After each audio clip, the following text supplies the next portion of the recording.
저는 가끔 우리 교회 스텝 미팅을 할 때마다 그 다음 주일 설교 주제를 가지고 나눔의 시간을 갖습니다. 지난 금요일 스텝 미팅에서도 스텝 한 사람 한 사람에게 제가 이런 질문을 했습니다. 샘팡 목사에게 사랑이란? 그랬더니 샘팡 목사가 이렇게 대답을 했습니다. Love is journey. 사랑은 여정입니다. 또 다른 스태프들이 이런 대답을 했어요. 사랑은 희생이다. 사랑은 실천하는 것이다. 사랑은 화해이다. 사랑은 의지이다. 사랑은 예수님을 닮아가는 것이다. 사랑은 완성을 향해 함께 가는 것이다. 오늘 일부 예배에 오신 여러분들에게 똑같은 질문을 던진다면 여러분들은 어떻게 대답을 하시겠습니까?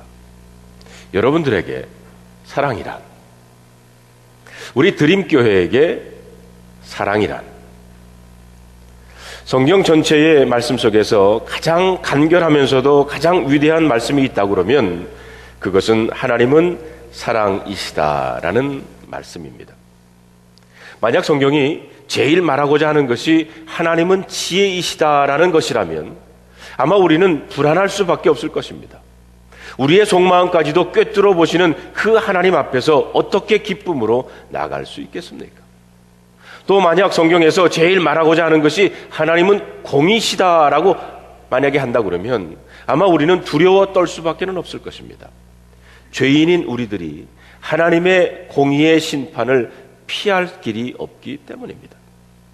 그런데 하나님은 우리에게 다른 것보다도 사랑의 하나님으로 당신 자신을 계시하셨습니다. 그래서 전 세계 그리스도인들이 가장 사랑하는 성경 말씀이 바로 하나님이 세상을 이처럼 사랑하사 독생자를 주셨으니 이는 그를 믿는 자마다 멸망하지 않고 영생을 얻게 하려 하심이라. 요한복음 3장 16절의 말씀입니다. 그렇습니다. 하나님은 저와 여러분을 사랑하십니다. 우리만이 아니라 하나님을 떠나 죄로 더러워지고 병든 이 세상 역시 하나님은 사랑하십니다. 하나님은 당신의 형상을 부어 만든 우리 인간들을 결코 포기하지 않으시고 끝까지 마지막 한 영혼이라도 하나님께 돌아오기를 기다리고 계십니다. 그렇기 때문에 교회와 성도들은 병든 이 세상에 이 하나님의 사랑을 전해야 하는 것이 바로 교회의 사명입니다. 세상이 잘못되어 가고 있다고 비판하고 정죄하는 것은 여러분 누구나 할 수 있습니다. 저건 틀렸다고 말하는 것은 누구나 할 수 있습니다. 그러나 그런 세상을 끌어안고 하나님의 구원의 이야기를 하는 것은 교회가 해야 할 일입니다. 구약 열왕기상 3장에 보면 솔로몬 왕의 지혜로운 판결에 관한 이야기가 나옵니다. 두 여자가 솔로몬 왕에게 왔는데 한 여자가 이렇게 얘기를 합니다.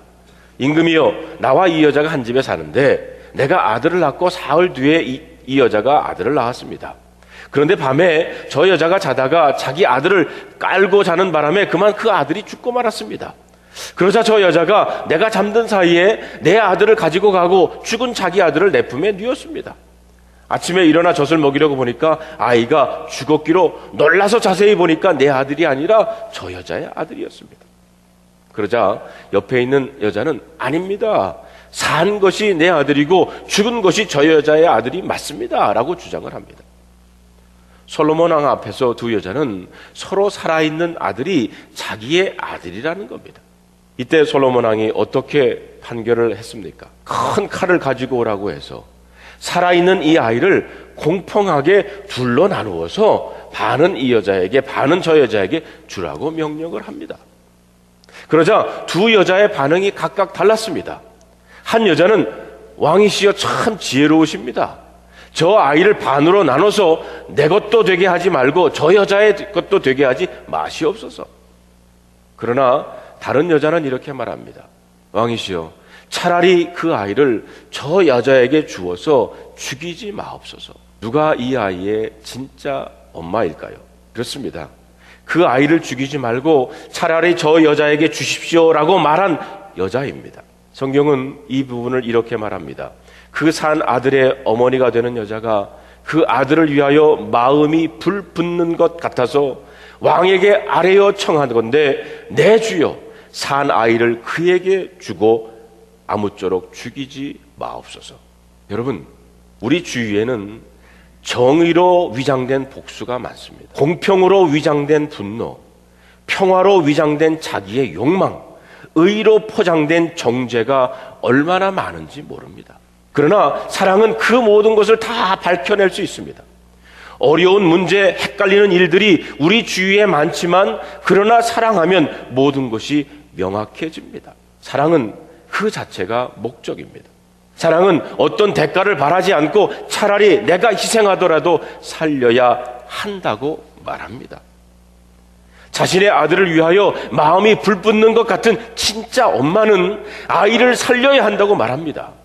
그러나 가짜 엄마는 공평으로 위장된 분노나 정의로 위장된 복수심은 아니라고, 아이를 죽여서라도 공평하게 나누어야 한다고 말합니다. 그렇습니다.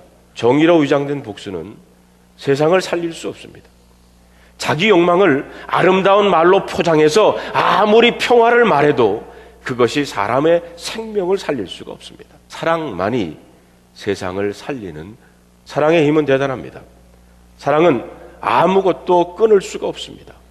저 좋아서 하는 일 아무도 막을 수 없다는 겁니다. 한 남자와 한 여자가 사랑해 보십시오. 그 힘을 누구도 끊을 수가 없습니다. 저희 집 막내 원영이가 초등학교 한 3학년, 4학년 때였을 때 제 아내가 한 번은 뉴저지에 장모님이 아프셔서 간호하러 뉴저지에 간 적이 있습니다.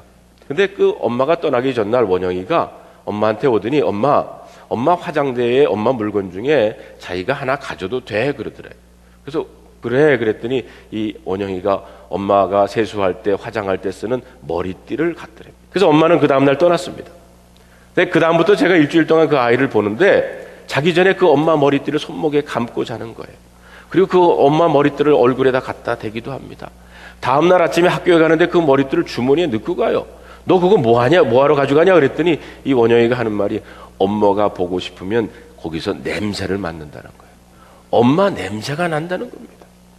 엄마를 그리워하는 사랑하는 아들을 아빠도 막을 수가 없었습니다. 작년에, 재작년인가 제 아내가 뉴저지에 다시 간 적이 있어요. 옛날 일이 생각이 나가지고 원영아 엄마 물건 가운데 하나 가질래? 라고 물었더니 한마디로 필요 없다는 겁니다. 왜냐? 사랑하는 다른 여자가 생겼기 때문입니다. 그러므로 누가 사랑의 힘을 막을 수 있겠습니까? 아가서 8장 7절에 보면 이런 말이 나옵니다. 많은 물도 이 사랑을 끄지 못하겠고 홍수라도 삼키지 못하나니 사람이 그의 온 가산을 다 주고 사랑과 바꾸려 할지라도 오히려 멸시를 받으리라. 이 비밀을 아셨던 주님은 우리에게 하나님을 사랑하라고 말씀하십니다. 만약 구약 성경을 전체적으로 요약한다면 아마 우리는 신명기 6장 4절로 5절의 말씀으로 요약할 수 있을 겁니다. 거기 보면 이스라엘에 들으라 우리 하나님 여호와는 오직 유일하신 여호와시니 너는 마음을 다하고 뜻을 다하고 힘을 다하여 내 하나님 여호와를 사랑하라. 하나님의 마음에 나오는 이 절규는 구약 전체를 통해 표현되고 있는 겁니다. 여러분, 신약의 핵심 역시 마찬가지입니다. 예수님은 어느 날 한 율법사가 찾아와가지고 예수님, 율법에서 어느 계명이 가장 큽니까? 라고 물었더니 우리 주님께서는 이 신명기의 말씀을 인용하시면서 이렇게 말씀하십니다. 내 마음을 다하고 목숨을 다하고 뜻을 다하여 주 너의 하나님을 사랑하자 하셨으니 이것이 크고 첫째 되는 계명이다. 모든 것의 근원은 여기에 달려 있다는 겁니다. 우리가 어떻게 하나님과 동행할 수 있을까? 어떻게 그분의 음성을 들을 수 있을까? 우리의 믿음이 어떻게 자라나는가? 등등 신앙생활의 모든 것이 얼마나 하나님을 사랑하느냐에 달려 있다고 해도 과언은 아닐 것입니다. 그런데 문제는 우리에겐 이런 사랑이 부족하다는 겁니다. 사람들의 사랑은 오래가지 않습니다. 늘 유효기간이 있습니다. 결혼하고 오래오래 행복하게 살 것이라고 다짐하지만 그게 잘 안 됩니다. 사랑의 유효기간은 얼마인 줄 아십니까? 며칠입니까? 한 달입니까? 몇 달입니까? 아니면 몇 년입니까? 신혼의 기간이 얼마나 갈까요? 아내에 대한 남편의 사랑과 관심이 변화되는 7단계라는 글을 보니까 아내가 감기나 심한 독감으로 고생할 때 남편의 반응이 결혼 횟수와 비례하여 달라진다는 겁니다. 결혼 후 1년쯤에는 감기에 걸린 아내를 보고는 남편이 하는 말이, 여보, 아무래도 당신이 그동안 무리한 것 같아. 오늘 오후에 나와 함께 병원에 가서 진찰 받아봅시다. 혹 다른 병이 있을지도 모르니까 이번 기회에 철저하게 종합진단을 한번 받아보도록 합시다. 그리고 오늘 저녁은 내가 할 테니까 당신은 푹 쉬구려. 결혼 후 2년쯤 되면 당신 기침 소리가 어째 이상하구만. 내가 의사 선생님한테 전화로 부탁해 두었으니까 오후에 직접 가보라고. 오늘 저녁은 중국 음식이나 주문해 먹도록 하자고. 결혼 후 3년이 되면 병원에 가느니 차라리 집에 누워 쉬는 것이 좋겠소. 냉장고에 있는 통조림 스프나 데펴 먹구려. 결혼 후 4년이 되면 여보, 집에 있는 아스피린 좀 먹으라니까 왜 안 먹고 기침만 하는 거야? 결혼 후 5년쯤 되면 아니 여보, 아무리 아파도 애들 저녁이나 먹이고 누워야지. 결혼 후 한 6년쯤 되면요, 당신 때문에 집안이 아주 엉망이구나. 집안도 좀 치우고 빨래도 좀 한 후에 소금물로 양치질이라도 하구려. 결혼 후 7년쯤 되면 기침 좀 그만할 수 없겠어? 그러다가 온 집안 식구 다 감기 걸리겠구만. 사실 우리 인간들의 사랑은 유효기간이 있어요. 상처받기 쉬운 사랑입니다. 사랑한다고 말하면서도 금방 삐치고 흔들립니다. 그렇기 때문에 사실 사람들의 사랑은 믿을 바가 못됩니다. 왜냐하면 사람들의 사랑은 아주 이기적이기 때문입니다. 그런데 여러분, 만약 하나님 역시 우리 인간들의 사랑처럼 유효기간이 있고 상황에 따라 그렇게 왔다 갔다 한다면, 혹시 하나님이 삐치시고 아무리 참고 기다려도 조금 더 변하지 않는 우리들의 모습에 하나님이 지쳐버렸다면 아마 그것은 우리한테는 큰 일일 것입니다. 그런데 감사한 것은 하나님의 사랑은 변함이 없다는 겁니다. 하나님의 사랑은 영원합니다. 하나님의 사랑은 왔다 갔다 하지 않습니다. 하나님의 사랑은 여전히 우리 인간들을 향해서 불타는 사랑으로 사랑하십니다. 그렇기 때문에 우리 하나님은 가짜 엄마처럼 공평을 가장한 분노를 가지고 반으로 나누자, 둘로 나누자 이렇게 말하지 않습니다. 우리는 기도하면서도 절망할 수 있고 예배드리면서도 염려하지만 하나님의 사랑은 변하지 않습니다. 그러므로 위기는 하나님에 있는 것이 아니라 우리에게 있다는 것. 어느 모임에서 4살이 채 안 된 어린아이를 야단치는 엄마를 한번 봤습니다. 그 엄마는 아들을 향해서 이렇게 야단을 칩니다. 얘, 난 너하고 다니면 창피해 죽겠어. 왜 밖에만 나오면 엄마 말도 듣지 않고 내 마음대로 하려고 하니? 너하고 있으면 너무 창피해. 혹시 하나님은 저와 여러분을 향해 이런 마음을 가지고 계실까요? 사실 우리는 자주 넘어지고 불순종하고 하나님 마음에 합당한 일을 잘 하지 못하고 있습니다. 그러면 아마 마귀는 이렇게 참소할 겁니다. 하나님, 이성현이라고 하는 저 친구 아무리 퍼줘도 소용없는데 왜 자꾸 사랑하십니까? 회개하고 또 죄짓고 실수투성이인 저 인간을 왜 그토록 사랑하시는 겁니까? 하나님 실수하는 겁니다. 자기 욕심대로 사는 저 삐뚤어진 저 인간 보십시오. 정말 사랑할 가치가 있습니까? 네, 하나님이 뭐라고 하실까요? 예, 난 너 보면 너무 부끄럽고 창피해. 이렇게 말하실까요? 아닙니다. 하나님은 여전히 저와 여러분을 사랑하십니다. 모자람에도 불구하고 금방 변화되지 않음에도 불구하고 여전히 사랑하시는 줄로 믿습니다. 하나님의 본성이 아예 사랑이십니다. 오늘 우리가 읽은 본문, 우리 7절에 있는 말씀을 우리 함께 읽어보기를 원합니다. 시작. 사랑하는 자들아, 우리가 서로 사랑하자. 사랑은 하나님께 속한 것이니 사랑하는 자마다 하나님께로부터 나서 하나님을 알고. 자, 여기에 보면 사랑은 하나님께 속한 것이라고 합니다. 진정한 사랑은 사람에게서 나올 수가 있는 것이 아니라는 겁니다. 사랑은 하나님께 속한 것, 하나님의 본성입니다. 그렇기 때문에 우리 인생의 많은 수수께끼를 푸는 열쇠는 이 사랑에 있다고 할 수가 있습니다. 하나님께서 왜 우주 만물과 인간을 지으셨습니까? 왜 우리 인간들에게 고귀한 하나님의 형상과 자유의지를 부어주셨습니까? 자유의지를 잘못 사용해서 하나님을 거역한 우리 인간을 왜 구원하려고 하십니까? 왜 아들 예수님을 이 땅에 보내서 십자가에서 인간들의 죄를 대신해서 죽게 하셨습니까? 그리고 왜 그 예수님을 믿기만 하면 영생을 주시는가? 라고 질문할 수 있지만 그 질문에 대한 답은 하나입니다.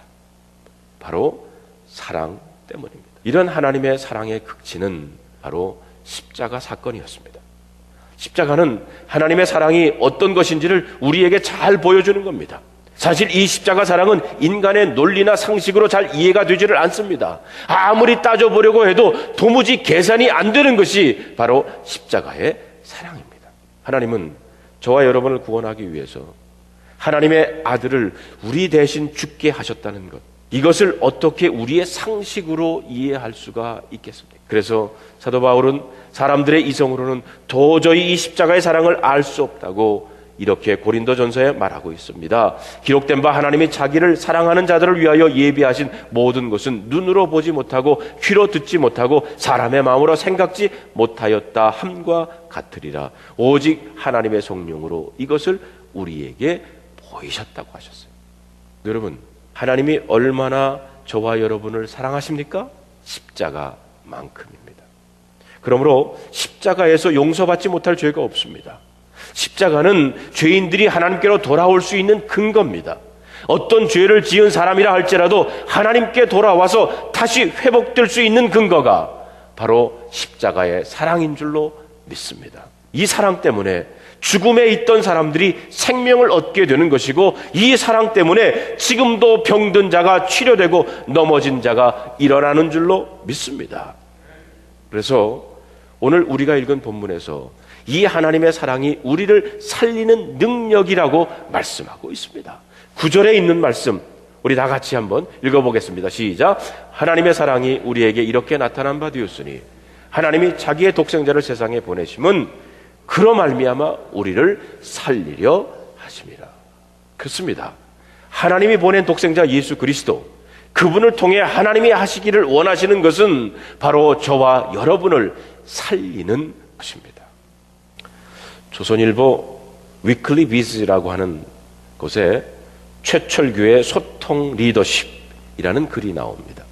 거기 보면 한 번은 성공한 협상이란 무엇인가 라는 글이 나왔어요. 거기 예를 이렇게 듭니다. 종전 협상을 위해서 승자와 패자가 만났다. 전쟁에서 패배한 패장이 입을 열었다. 어떤 요구를 수용하면 되겠소? 패장의 머릿속엔 전쟁포로, 전쟁 배상금, 전법 처리 이런 단어들이 그득했다. 그러자 승자가 말한다. 요구한 사항은 단 하나입니다. 모두 고향으로 돌아가십시오. 먼 길이니 타던 말도 그냥 가지고 가십시오. 귀향하는 데 필요한 식량은 우리가 어떻게든 준비해 보겠소. 그러자 패장의 눈에는 눈물이 고이기를 시작했다고 했습니다. 이 사례는 실화이며 남북전쟁 종전 협상 장면이었습니다. 북군 총사령관인 그랜트 장군은 남군 총사령관 패장인 리 장군에게 허무할 정도로 관대한 요구사항을 제시합니다. 분명 막대한 전쟁 보상금, 관련자 처벌 등과 같은 까다로운 요구를 했더라도 패장인 리 장군이 이를 거절키는 어려웠을 것입니다. 협상이 허무하게 타결되고 리 장군이 항복문서에 서명을 했다는 소식이 알려지자 북군 진영에서는 큰 잔치가 벌어집니다. 병사들은 연병장에 모여서 함성을 지르고 포병들은 대포를 쏘아댑니다. 이 광경을 보고 있던 그랜트 장군은 환한 표정을 지으면서 단호하게 명령을 합니다. 적에게 승리를 했을 때 하는 어떤 행사도 당장 중단하라. 반란군은 지금 이 순간부터 우리의 적이 아니다. 그들은 예 형제다. 왜 그랬을까요? 분명 그랜트 장군도 사람인 이상 지난 5년간 부하들을 죽음으로 몰아넣었던 그 남군들을 철저히 응징하고픈 마음이 있었을 겁니다. 하지만 그는 국가적인 통합이 패자에 대한 복수보다 더 큰 가치라고 생각을 했습니다. 만약 그랜트 장군을 포함한 북군의 리더들이 통합보다 응징이 더 중요한 가치라고 판단했다면 피해 복수가 이어졌을 것이고 아마도 오늘날 미국은 북부 USA, 남부 USA로 찢겨져 망국적인 지역 감정 싸움을 벌이고 있을지도 모릅니다. 사랑은 이렇게 생명을 살리는 것이고 하나 되게 하는 힘이 있는 줄로 믿습니다. 성도 여러분, 여러분 가운데 중요한 협상을 앞두고 있는 분들 계십니까? 나에게 그리고 상대에게 중요한 가치는 무엇이며 이를 어떻게 충족시킬까부터 고민해 보시기를 바랍니다. 가치에 집중할 때 협상의 질은 높아집니다. 이기는 협상보다는 사랑의 협상이 고수의 협상인 줄로 믿습니다. 그렇습니다. 사랑이 생명을 살립니다. 그래서 하나님은 우리에게 서로 사랑하라고 말씀하십니다. 세상 사람들은 하나님이 어디 있냐고 말합니다. 하나님이 안 계실까요? 그렇지 않습니다.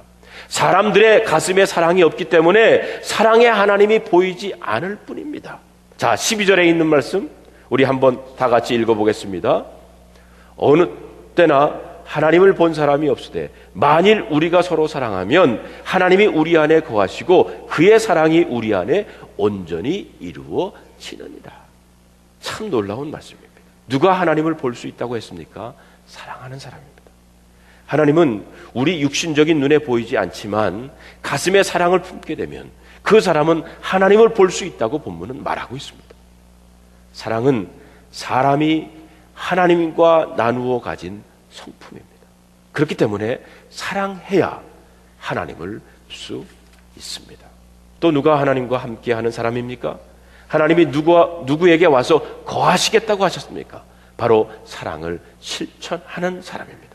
하나님의 사랑 때문에 아들 예수님을 이 땅에 보내신 것처럼 우리가 사랑을 실천할 때 비로소 하나님이 우리 안에 거하시고 우리는 하나님의 사람이 되는 줄로 믿습니다. 세상 사람들이 자기 입장에만 이야기할 때 묵묵히 자기를 내려놓고 사랑을 흘러보낼 수 있는 사랑의 실천자들, 하나님은 지금도 그런 사람을 찾고 계십니다.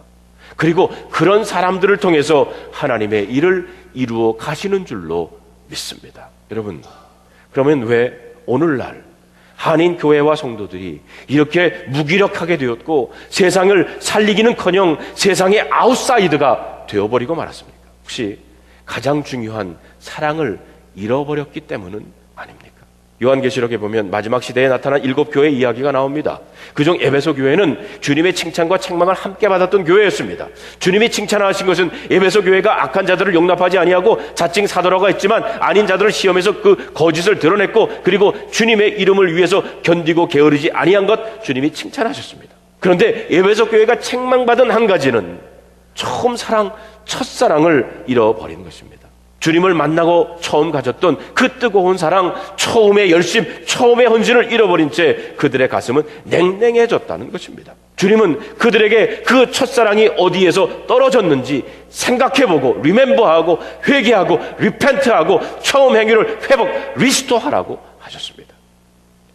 사랑을 회복하는 것이 얼마나 중요한지를 일깨워 주셨어요. 그런데 여기에서 중요한 것은 주님의 경고였습니다. 주님이 그렇게 너희들이 하지 않으면 내 촛대를 옮기시겠다고 하십니다. 촛대를 옮긴다는 것은 더 이상 교회가 아니라는 겁니다. 이 말은 정말 무서운 말입니다. 사랑을 잃어버린 교회는 더 이상 주님이 계시지 않는 교회, 죽은 교회라는 겁니다.